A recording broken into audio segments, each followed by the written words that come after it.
আসসালামু আলাইকুম, স্বাগত জানাচ্ছি RTVর রাতের সংবাদে। আপনাদের সঙ্গে আছি আমি ফারজানা তানি। আর কোনো পাতানোর নির্বাচন নয়, এবারের নির্বাচন হবে ন্যায় ও ইনসাফ প্রতিষ্ঠার কথা বলেছেন প্রধান নির্বাচন কমিশনার AMM নাসির উদ্দিন। সকালে আগারগাঁও নির্বাচন কমিশনে মনোনয়ন বাতিল ও গ্রহণের বিরুদ্ধে আপিল আবেদনের বুথ পরিদর্শন শেষে একথা বলেন তিনি। সিসি আরও বলেন, নির্বাচনে লেভেল প্লেয়িং ফিল্ড নিশ্চিত করবে কমিশন। চতুর্থ দিন শেষে আপিল জমা পড়েছে 469টি। আরও জানাচ্ছেন শাকিলা করিম। জাতীয় নির্বাচনের প্রার্থীদের মনোনয়নপত্র যাচাই বাছাইয়ের পর রিটার্নিং কর্মকর্তার সিদ্ধান্তের বিরুদ্ধে আগারগাঁওয়ের নির্বাচন ভবন প্রাঙ্গণে আপিল কার্যক্রম পরিচালনা করছে নির্বাচন কমিশন। চতুর্থ দিনের মতো 10টি বুথের মাধ্যমে আপিল জমা দিতে আসে সারা দেশ থেকে আগত প্রার্থীরা। আপিল জমা দিয়ে 100% জনমত, পরিবেশ ও নির্বাচন ব্যবস্থা নিয়ে কমিশনের সমালোচনা করেন প্রার্থীরা। আমার যে ত্রুটি, এটা আমাদের আইনের গণ্ডিতে নির্বাচন কমিশন কাছে এটা যদি আপিল মঞ্জুর করার জন্য একেবারে ছোট্ট একটা যথার্থ বিষয়। যে আমরা আশাবাদী যে আমাদের যে অধিকার, গণতান্ত্রিক অধিকার, এই আপিলের মাধ্যমে আমরা আমাদের গণতান্ত্রিক অধিকার ফিরে পাবো। হাইকোর্টে অবশ্যই যাবো, চেষ্টা তো করবো, জান পারান দিয়ে চেষ্টা শেষ থাকবে না, যে পর্যন্ত যেতে পারি আইনি লড়াই করে। আপিল কার্যক্রম পরিদর্শন করেন প্রধান নির্বাচন কমিশনার AMM নাসির উদ্দিন। এ সময় সাংবাদিকদের নির্বাচন কমিশন ইনসাফে বিশ্বাসী উল্লেখ করে সিইসি বলেন, সবাই ন্যায় বিচার পাবেন। ন্যায় বিচার পাবে। ওই যে একটা এখন কথা উঠছে না, ইনসাফ, আমরা ইনসাফে বিশ্বাসী এবং আমরা ইনসাফ করবো ইনশাল্লাহ। দেখবেন যে আমাদের এই হিয়ারিং হওয়ার পরে দেখবেন আপনারা যে আইন অনুযায়ী যা হবে, বিধিবিধান অনুযায়ী যা হবে, আমরা সেই ধরনের সিদ্ধান্ত দিব। আপিলের এই কার্যক্রম চলবে শুক্রবার পর্যন্ত। আপিল শুনানি ও নিষ্পত্তি হবে 10 জানুয়ারি থেকে 18 জানুয়ারির মধ্যে। শাকিলা করিম, RTV, ঢাকা। ত্রয়োদশ জাতীয় সংসদ নির্বাচন অবাধ ও সুষ্ঠু প্রক্রিয়া হচ্ছে কিনা সেই বিষয়ে ইউরোপীয় ইউনিয়ন মনোযোগ দেবে বলে জানিয়েছেন পর্যবেক্ষণ মিশনের প্রধান ডক্টর ইভার্স ইয়াপস। বলেন, দল নিরপেক্ষ অবস্থান থেকে নির্বাচন পর্যবেক্ষণ করবে তারা। আগামী জাতীয় নির্বাচন পর্যবেক্ষণে তাদের 200 সদস্যের একটি প্রতিনিধি দল কাজ করবে বলে জানান ইইউর পর্যবেক্ষক প্রধান। বৃহস্পতিবার নির্বাচন ভবনে প্রধান নির্বাচন কমিশনার AMM নাসির উদ্দিনের সঙ্গে ইইউর 4 সদস্যের একটি বৈঠকের পর এসব কথা জানান তিনি। নিরপেক্ষ পর্যবেক্ষণের জন্য ইউরোপীয় ইউনিয়ন কাজ করবে, সে বিষয়েই মূলত আলোচনা হয়েছে। বাংলাদেশ ইইউ এর জন্য একটি গুরুত্বপূর্ণ রাষ্ট্র, তাই এদেশের নির্বাচনের জন্য অধীর আগ্রহে অপেক্ষা করছে ইউরোপীয় ইউনিয়ন। আমরা দল নিরপেক্ষ অবস্থান থেকে পর্যবেক্ষণ করব। সিইসি আমাদের কাছে নির্বাচন পর্যবেক্ষণ প্রক্রিয়া ও চ্যালেঞ্জের বিষয়গুলো ব্যাখ্যা করেছেন। বর্তমান প্রশাসন নিয়ে সুষ্ঠু ও নিরপেক্ষ নির্বাচন উপহার দেওয়া সম্ভব বলে জানিয়েছেন মন্ত্রিপরিষদ সচিব শেখ আব্দুর রশিদ। তিনি বলেন, তফসিলের আগে নিয়োগ দেওয়া ডিসিদের অভিজ্ঞতা নিয়ে প্রশ্ন আছে, তবে কোথাও বিচ্যুতি পেলেই ব্যবস্থা নেওয়া হবে। সচিবালয়ে সাংবাদিকদের এসব কথা বলেন তিনি। বিভিন্ন রাজনৈতিক দল বা গোষ্ঠীর পক্ষ থেকে প্রশাসনের পক্ষপাতের যে অভিযোগ তোলা হচ্ছে তার কোনো বাস্তব ভিত্তি নেই বলে জানান মন্ত্রিপরিষদ সচিব। সুষ্ঠু নির্বাচনের স্বার্থে কাউকে বদলি বা রদবদল করা প্রয়োজন বলে মনে করলে নির্বাচন কমিশনের নির্দেশনা অনুযায়ী ব্যবস্থা নেওয়া হবে। নির্বাচন কমিশনের সিদ্ধান্ত বা অভিমতের এখন অনেক বেশি মূল্য, সেটা আমরা অনার করার চেষ্টা করব। আমরা যদি কোনো বিচ্যুতি দেখতে পাই তখন আমরা সেভাবে ব্যবস্থা নেব, কিন্তু ঢালাওভাবে তো কিছু না। আমরা সাধারণভাবে মনে করছি যে তারা প্রস্তুত আছেন, যোগ্য আছেন। স্বেচ্ছাসেবক দল নেতা মোসাব্বির হত্যাকাণ্ড একটি বিচ্ছিন্ন ঘটনা। এটা পতিত ফ্যাসিবাদীদের ষড়যন্ত্রের অংশ হতে পারে, তবে এই ধরনের বিচ্ছিন্ন ঘটনায় আগামী জাতীয় নির্বাচনে কোনো প্রভাব পড়বে না বলে মন্তব্য করেছেন বিএনপির স্থায়ী কমিটির সদস্য সালাউদ্দিন আহমেদ। সকালে গুলশানে বিএনপি চেয়ারপারসনের অফিসের সামনে তিনি সাংবাদিকদের এসব কথা বলেন। তিনি আরও বলেন, সব রাজনৈতিক দল যথাযথ নির্বাচন করার জন্য প্রতিশ্রুতিবদ্ধ। শেষ পর্যন্ত একটি অংশগ্রহণমূলক নির্বাচন অনুষ্ঠিত হবে বলেও প্রত্যাশা করেন তিনি। তারেক রহমানের উত্তরাঞ্চল সফরে নির্বাচনী আচরণবিধি লঙ্ঘন হবে না জানিয়ে সালাউদ্দিন বলেন, জুলাই শহীদদের প্রতি শ্রদ্ধা জানানো জাতীয় দায়িত্ব।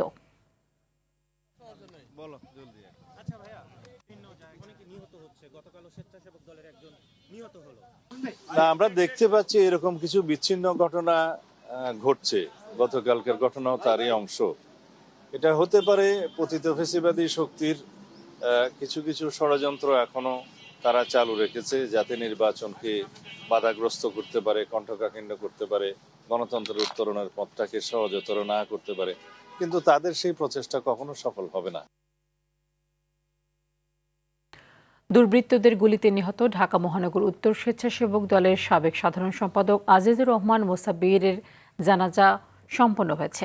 বৃহস্পতিবার দুপুরে নয়াপল্টনে তার প্রথম জানাজা নামাজ অনুষ্ঠিত হয়। এতে অংশ নেন বিএনপি ও অঙ্গ সহযোগী সংগঠনের নেতাকর্মীরা।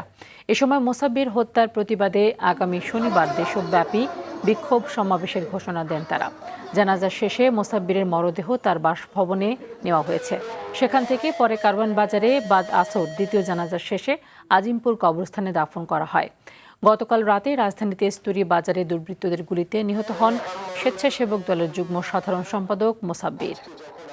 একটি অবাধ সুষ্ঠু নিরপেক্ষ নির্বাচনের জন্য অপেক্ষমান রয়েছে, ঠিক সেই সময়ে একটি ষড়যন্ত্রকারী মহল তারা নির্বাচনকে বানচাল করার জন্য এই ধরনের হত্যাকাণ্ডের সাথে তারা জড়িত হচ্ছে। এই হত্যাকাণ্ডের পিছনে যারা জড়িত তারা যারাই যেই হোক, অনতি বিলম্বে তাদেরকে গ্রেপ্তার করে বিচারের কাঠগড়ায় দাঁড় করাতে হবে। রাজধানীর তেজগাঁওয়ে প্রকাশ্যে গুলি করে স্বেচ্ছাসেবক দলের নেতা আজিজুর রহমান মোসাব্বিরকে হত্যার ঘটনায় অজ্ঞাতদের আসামি করে মামলা করেছেন নিহতের স্ত্রী। এ ঘটনায় গুলিবিদ্ধ একজন ঢাকা মেডিকেল হাসপাতালে চিকিৎসাধীন আছে। পুলিশ জানায় ঘাতকদের ধরতে কাজ করছে তারা। আরও জানাচ্ছেন দীপ্ত চন্দ্রপাল।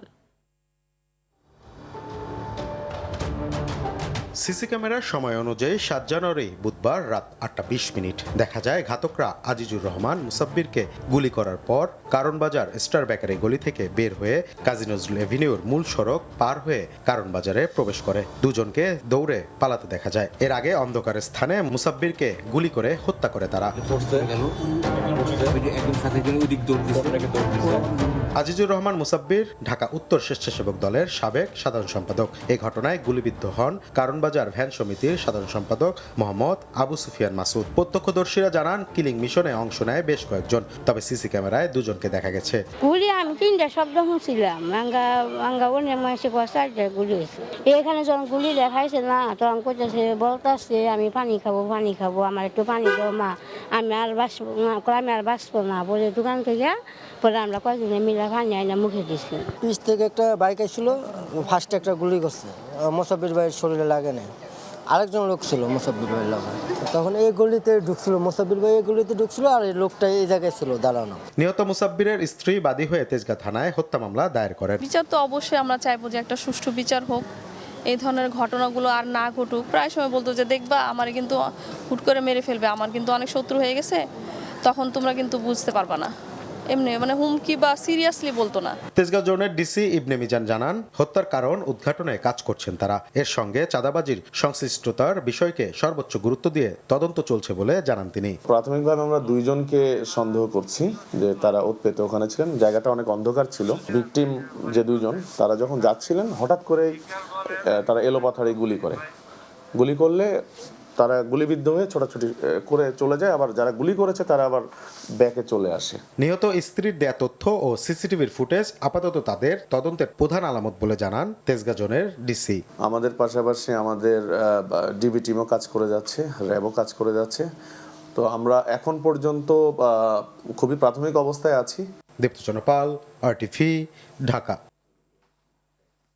বর্তমান অন্তর্বর্তী সরকারকে বেকায়দায় ফেলতেই স্বেচ্ছাসেবক দলের সাবেক নেতা আজিজুর রহমান মোসাব্বিরকে হত্যা করা হয়েছে বলে মন্তব্য করেছেন বিএনপি মহাসচিব মির্জা ফখরুল ইসলাম আলমগীর।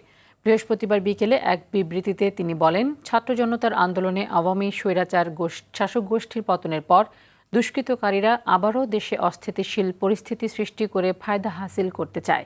সেই অপতৎপরতারই নির্মম বহিঃপ্রকাশ আজিজুর রহমান মোসাব্বির হত্যাকাণ্ডের ঘটনা।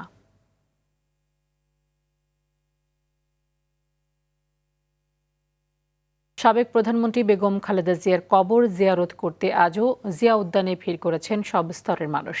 সকাল থেকে বিএনপি সহ অঙ্গ ও সহযোগী সংগঠনের নেতাকর্মীদের পাশাপাশি বিভিন্ন শ্রেণী পেশার মানুষ আসেন সেখানে।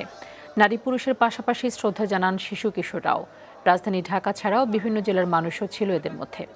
বেগম জিয়ার প্রতি ভালোবাসার টান থেকেই আসছেন বলে জানিয়েছেন তারা। এদিকে খালেদা জিয়ার আদর্শকে ধারণ করে বাংলাদেশকে সামনের দিকে এগিয়ে নিয়ে যাওয়ার প্রত্যাশা নেতাকর্মীদের। দেশের মানুষের জন্য এত কিছু করে গেছেন, এত জনপ্রিয় নেত্রী এই বাংলাদেশে আর কখনো আসবে কিনা আমরা জানি না। আমরা ওনার প্রতি আন্তরিক শ্রদ্ধা জানাতে আমরা এখানে ছুটে এসেছি। আমরা যারা বিদেশে থাকি বরাবরই শহীদ জিয়ার আদর্শে আমরা বিএনপি করে থাকি। পরবর্তী যে আদর্শ ছিল দেশনেত্রী বেগম খালেদা জিয়ার। গণতন্ত্রের জন্য লড়াই করেছি এবং আগামী দিনে তারেক রহমান সাহেবকে সামনে রেখে আমরা লড়াই চালিয়ে যাব ইনশাল্লাহ। বেগম খালেদা জিয়ার কবর পরিদর্শন করতে এসেছি। তিনি বাংলাদেশের উন্নয়ন করেছেন, বড় হয়ে আমি তার মতো হতে চাই। অনেক অসুস্থ, আমার অনেক শখ দেখার জন্য, এই জন্য আসছি। চাঁদাবাজদের গদি নড়বড়ে হয়ে ঘুম হারাম হচ্ছে বলে মন্তব্য করেছেন এনসিপি দক্ষিণাঞ্চলের মুখ্য সংগঠক এবং কুমিল্লা ৪ দেবিদ্বার সংসদীয় আসনের প্রার্থী হাসনাত আব্দুল্লাহ। দুপুরে কুমিল্লার দেবিদ্বার উপজেলার গুনাইঘর এলাকায় আগ্রাসন বিরোধী পদযাত্রায় তিনি এসব কথা বলেন। আর প্রশাসন আমলারা মিলে আবারও ফ্যাসিবাদ প্রতিষ্ঠার চেষ্টা করছে অভিযোগ করে পরিবর্তিত বাংলাদেশে বিতর্কিতদের সংসদে নেয়া জনগণের সাথে বিশ্বাসঘাতকতা বলে মন্তব্য করেন হাসনাত। এ সময় শহীদ ওসমান হাদির স্বপ্ন ইনসাফের বাংলাদেশ বিনির্মাণে কাজ করার প্রতিশ্রুতিও দেন তিনি। চাঁদাবাজদের ঘুম অলরেডি হারাম হয়ে গেছে, যারা মাটি কাটে তাদের ঘুম অলরেডি হারাম হয়ে গেছে। যেহেতু তারা বুঝে গেছে তাদের গদি লড়ে যাচ্ছে, যার কারণে তারা এখন ভয়ভীতি দেখানো শুরু করছে। শতাধিক গুম খুনের মানবতাবিরোধী অপরাধের মামলায় সাবেক সেনা কর্মকর্তা জিয়াউল আহসানের বিরুদ্ধে অভিযোগ গঠনের দিন 14 জানুয়ারি ধার্য করেছেন আন্তর্জাতিক অপরাধ ট্রাইব্যুনাল ১। দুপুরে ট্রাইব্যুনালের চেয়ারম্যান বিচারপতি মোহাম্মদ গোলাম মর্তুজা মজুমদারের নেতৃত্বাধীন 2 সদস্যের বেঞ্চ এই দিন ঠিক করেন। শতাধিক গুম খুনের মামলায় জিয়াউল আহসানের বিরুদ্ধে সাক্ষ্য দেবেন সাবেক সেনাপ্রধান ইকবাল করিম ভূঁইয়া। বিচারিক প্যানেলকে একথা বলেন চিফ প্রসিকিউটর মোহাম্মদ তাজুল ইসলাম। গত 4 জানুয়ারি জিয়াউল আহসানের বিরুদ্ধে অভিযোগ গঠনের বিষয়ে শুনানি শেষ করে প্রসিকিউশন। শুনানিতে আওয়ামী লীগ সরকারের আমলে শতাধিক গুম খুনের দায়ে 3টি অভিযোগ পড়ে শোনান চিফ প্রসিকিউটর। সাক্ষ্য প্রমাণগুলো দিয়েই জিয়াউল আহসানের বিরুদ্ধে যে 3টি সুনির্দিষ্ট অভিযোগ আনা হয়েছে, এই সুনির্দিষ্ট অভিযোগগুলো প্রসিকিউশনের দাবি মতে প্রতিষ্ঠিত করা যায়। এই সামগ্রিক শুনানির আলোকে মাননীয় ট্রাইব্যুনাল আগামী 14 জানুয়ারি এই চার্জ শুনানির বিষয়ে আদেশ গঠনের জন্য দিন ধার্য করেছেন। অর্থাৎ আগামী 14 জানুয়ারিতেই এই চার্জ গঠন হবে কি হবে না এই বিষয়ে মাননীয় ট্রাইব্যুনাল আদেশ দিবেন। বাংলাদেশ এনার্জি রেগুলেটরি কমিশনের চেয়ারম্যানের আশ্বাসে এলপিজি সিলিন্ডার সরবরাহ ও বিক্রির ধর্মঘট প্রত্যাহার করেছে এলপি গ্যাস ব্যবসায়ী সমবায় সমিতি। রমনায় বিইআরসি অডিটোরিয়ামে বৈঠক শেষে এই ঘোষণা দেন ব্যবসায়ীরা। এ সময় জাতীয় ভোক্তা অধিকার সংরক্ষণ অধিদপ্তরের অভিযান বন্ধ, কমিশন এবং সরবরাহ বাড়ানোর দাবি জানান তারা। এছাড়া কয়েকটি কোম্পানি পার্শ্ববর্তী দেশে এলপিজি রপ্তানি করে বলেও অভিযোগ করেন তারা। এ সময় দাবি পূরণের আশ্বাস দেন বিইআরসি চেয়ারম্যান। সংশ্লিষ্ট কর্তৃপক্ষের সাথে এ বিষয়ে আলোচনা করবেন বলেও জানান তিনি। দ্রুত সরবরাহ সংকট কাটবে বলেও আশা করেন বিইআরসি চেয়ারম্যান।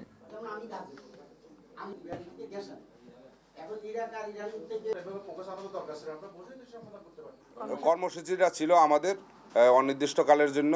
এখন থেকে আমরা এই কর্মসূচি স্থগিত করব। যেহেতু আমরা 1306 টাকা আমাদের কিনতে হয়, আমরা 1306 টাকা আমরা ভোক্তাদের গ্যাসটা আমরা দিতে পারবো না। আমাদের এই গ্যাসের রেটটা আমাদের একটু বাড়াই দিতে হবে। তারা আমাদের আশ্বাসে আশ্বস্ত হয়ে ধর্মঘট প্রত্যাহার করেছেন, এই জন্য তাদের আন্তরিকভাবে ধন্যবাদ জানাচ্ছি। এতে মানুষের উপকার হবে, জনগণ উপকৃত হবে। ফেব্রুয়ারিতে রোজা শুরু হবে। এই সংকট আশা করতেছি এই মাসের দ্বিতীয় সপ্তাহের মধ্যে কেটে যাবে।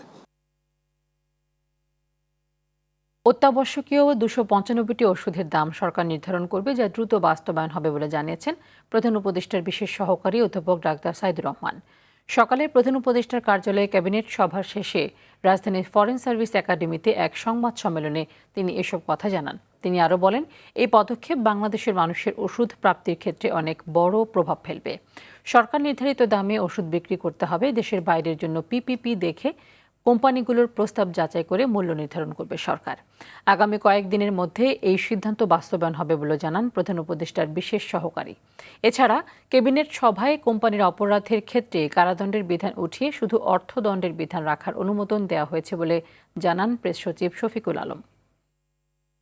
পরিলক্ষিত। আপনারা জানেন যে এই ওষুধগুলোর মধ্যে মূল্য পার্থক্য পর্যায়ক্রমে বাড়ছিল এবং বাংলাদেশের স্বাস্থ্য খাতে মানুষের ব্যয়ের 2/3 আসলে ওষুধ খাতে ব্যয় করেন এবং এই আউট অফ পকেট মানুষের ব্যক্তিগত খাত থেকে ব্যয় করা অর্থ এই ওষুধ খাতে ব্যয় হয়। একটি অত্যাবশ্যক ওষুধের তালিকা প্রণয়ন করা হচ্ছে, যেখানে 295 বা সেটা আজকে উপদেষ্টা পরিষদের সভায় আরও 1-2টি ড্রাগের অন্তর্ভুক্তির অনুরোধ এসেছে। কোম্পানি কর্তৃক অপরাধ সংগঠনের ক্ষেত্রে কারাদণ্ডের বিধান ছিল, সেটা উঠিয়ে নেওয়া হয়েছে। এটা এখন অর্থদণ্ডের বিধান শুধুমাত্র থাকবে। এর ফলে আমরা আশা করছি যে বাংলাদেশে আরও বিদেশি ইনভেস্টমেন্ট, এগুলোর ক্ষেত্রে আমরা আরও কিছু ইনভেস্টমেন্ট দেখতে পারবো। আইন মন্ত্রণালয় জুলাই যোদ্ধাদের দায়মুক্তি অধ্যাদেশের একটি খসড়া তৈরি করেছে।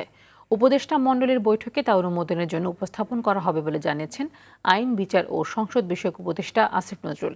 বৃহস্পতিবার ফেসবুকে এক পোস্টে তিনি এই তথ্য জানিয়েছেন।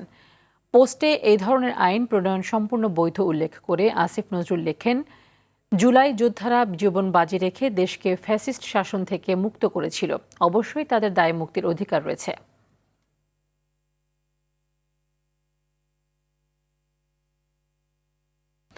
মুস্তাফিজ ইস্যুতে ক্রীড়া উপদেষ্টার বক্তব্যকে সমর্থন জানিয়েছেন পররাষ্ট্র উপদেষ্টা তৌহিদ হোসেন। সেই সঙ্গে বিশ্বকাপে বাংলাদেশ খেললে ভারতের বাইরে খেলবে বলেও জানান তিনি। বিকেলে পররাষ্ট্র মন্ত্রণালয়ে সংবাদ সম্মেলনে এক প্রশ্নের জবাবে এমনটা জানান পররাষ্ট্র উপদেষ্টা। তিনি বলেন, ভারতের হিন্দুত্ববাদী সংগঠনগুলোর বাংলাদেশ বিরোধী কার্যকলাপ ও মন্তব্যের কারণে দেশটির সংস্থাগুলোর পক্ষে নিরাপত্তা কঠিন হবে, বিধায় টি-20 বিশ্বকাপ খেলতে ভারত না যাওয়ার সিদ্ধান্ত সঠিক। অন্যদিকে যুক্তরাষ্ট্রে প্রবেশে আবেদনের ক্ষেত্রে বাংলাদেশি নাগরিকদের উপর ভিসা, বন্ড বা জামানত আরোপের বিষয়টি দুঃখজনক হলেও অস্বাভাবিক নয় বলে মন্তব্য করেন তিনি। বলেন, যেসব দেশের অভিবাসন নিয়ে সমস্যা রয়েছে বাংলাদেশ তাদের মধ্যে একটি। জানান, সৌদি আরবে অনুষ্ঠেয় একটি বহুপক্ষীয় ফোরামে যোগ দিতে শুক্রবার ঢাকা ছাড়বেন পররাষ্ট্র উপদেষ্টা। ক্রিকেটার তার নিরাপত্তা যদি দেওয়া সম্ভব হয়, সে কারণেই তো তাকে ফেরত দেওয়া হয়েছে অস্টেনসিভলি। তাহলে আমার এই যে টিম যাবে, শুধু টিম যাবে না, টিমের সমর্থকরা তো যাবে, খেলা দেখতে যাবে লোকজন, তাদের নিরাপত্তার প্রশ্ন আছে। আমরা কি করে বিশ্বাস করবো যে তারা নিরাপদ থাকবে? হিন্দুত্ববাদী সংগঠনগুলির যে একটা বাংলাদেশ বিরোধী কার্যকলাপ এবং কথাবার্তা চলতেছে, সেটার প্রেক্ষিতে আসলে সত্যিকার অর্থেই তো ভারতীয় সংস্থাগুলির পক্ষে নিরাপত্তা দেওয়া কঠিন হবে। আমাদের যে মিশনগুলোতে সমস্যা সৃষ্টি হয়েছে, সেখানে আমরা আপাতত ভিসা সেকশন বন্ধ রাখতে বলেছি, কারণ এটা নিরাপত্তার প্রশ্ন, এটা প্রশ্ন। বাংলাদেশের প্রথম 3 লেয়ার ইনসুলেটেড কেবল বাজারে এনেছে আকিজ বশির গ্রুপ। নতুন ব্র্যান্ড আকিজ বশির কেবলসের মাধ্যমে বৈদ্যুতিক তার ও কেবল শিল্পে আনুষ্ঠানিক যাত্রা শুরু করল প্রতিষ্ঠানটি। সন্ধ্যায় রাজধানীর বাংলাদেশ চীনমৈত্রী সম্মেলন কেন্দ্রে আনুষ্ঠানিকভাবে উদ্বোধন করা হয় আকিজ বশির কেবলস। আধুনিক প্রযুক্তিতে তৈরি খাঁটি কপার দিয়ে নির্মিত এই কেবলগুলোতে রয়েছে 3 স্তরের উন্নত ইনসুলেশন, যা 105 ডিগ্রি সেলসিয়াস পর্যন্ত তাপমাত্রা সহনশীল। ফলে আবাসিক, বাণিজ্যিক ও শিল্প খাতে বৈদ্যুতিক নিরাপত্তায় এটি নতুন মানদণ্ড স্থাপন করবে বলে মনে করছেন সংশ্লিষ্টরা। ভারতসহ 3 দেশের উপর আসতে চলেছে কঠোর মার্কিন শুল্ক। রাশিয়ার কাছ থেকে জ্বালানি তেল কেনার অভিযোগে ভারত, চীন ও ব্রাজিলের উপর 500% শুল্ক আরোপের প্রস্তাব সংক্রান্ত একটি বিলে সম্মতি দিয়েছেন যুক্তরাষ্ট্রের প্রেসিডেন্ট ডোনাল্ড ট্রাম্প। বৃহস্পতিবার এক বিবৃতিতে এই তথ্য নিশ্চিত করেছেন মার্কিন পার্লামেন্ট কংগ্রেসের রিপাবলিকান সিনেটর লিন্ডসে গ্রাহাম। বিস্তারিত সামিউল শিহাবের প্রতিবেদনে। রাশিয়া থেকে তেল ও জ্বালানি আমদানিকারক দেশগুলোর বিরুদ্ধে এবার কঠোর অবস্থান নিতে যাচ্ছে যুক্তরাষ্ট্র। ভারত, চীন ও ব্রাজিলের মতো দেশগুলো যদি রাশিয়া থেকে তেল বা ইউরেনিয়াম কেনা অব্যাহত রাখে, তবে তাদের পণ্যের ওপর 500% পর্যন্ত শুল্ক আরোপের একটি বিলে সমর্থন দিয়েছেন মার্কিন president Donald Trump. Republican senator Lindsey Graham এবং ডেমোক্রেটিক সেনেটর রিচার্ড ব্লুমেন্থাল যৌথভাবে গ্রাহাম ব্লুমেন্থাল নিষেধাজ্ঞা বিল নামের এই প্রস্তাবটি উত্থাপন করেছেন। বিলটির মূল লক্ষ্য হল রাশিয়ার অর্থনীতিকে সচল রাখে এমন দেশগুলোকে চাপে ফেলা। বর্তমানে ভারত ও ব্রাজিলের ওপর 50% এবং চীনের ওপর 30% রপ্তানি শুল্ক কার্যকর থাকলেও নতুন বিলটি পাশ হলে প্রেসিডেন্টকে 500% পর্যন্ত শুল্ক আরোপের বিশেষ ক্ষমতা দেওয়া হবে। সিনেটর লিন্ডসে গ্রাহাম নিশ্চিত করেছেন হোয়াইট হাউসে ডোনাল্ড ট্রাম্পের সঙ্গে আলোচনার পর প্রেসিডেন্ট এই বিলে পূর্ণ সমর্থন জানিয়েছেন। গ্রাহামের মতে ইউক্রেনের রাশিয়ার আগ্রাসন থামাতে এবং পুতিনের যুদ্ধযন্ত্রের রসদ বন্ধ করতে এই অর্থনৈতিক চাপ অপরিহার্য। আগামী সপ্তাহে মার্কিন পার্লামেন্টে বিলটির ওপর ভোটাভুটি শুরু হতে পারে। প্রথমে প্রতিনিধি পরিষদ হাউস অব রিপ্রেজেন্টেটিভসে এবং পরে সেনেটে পাশ হওয়ার পরই প্রেসিডেন্টের স্বাক্ষরের মাধ্যমে আইনে পরিণত হবে এটি। এই বিল কার্যকর হলে বিশ্ব বাণিজ্য এবং বিশেষ করে ভারত ও চীনের মতো বৃহৎ অর্থনীতির দেশগুলোর সঙ্গে যুক্তরাষ্ট্রের বাণিজ্যিক সম্পর্কে বড় ধরনের অস্থিরতা তৈরি হতে পারে বলে ধারণা করা হচ্ছে। সামিউল শিহাব, RTV। রাতের সংবাদ এই পর্যন্তই। মধ্যরাতের সংবাদ 1টায় দেখার আমন্ত্রণ রইল। ধন্যবাদ সবাইকে।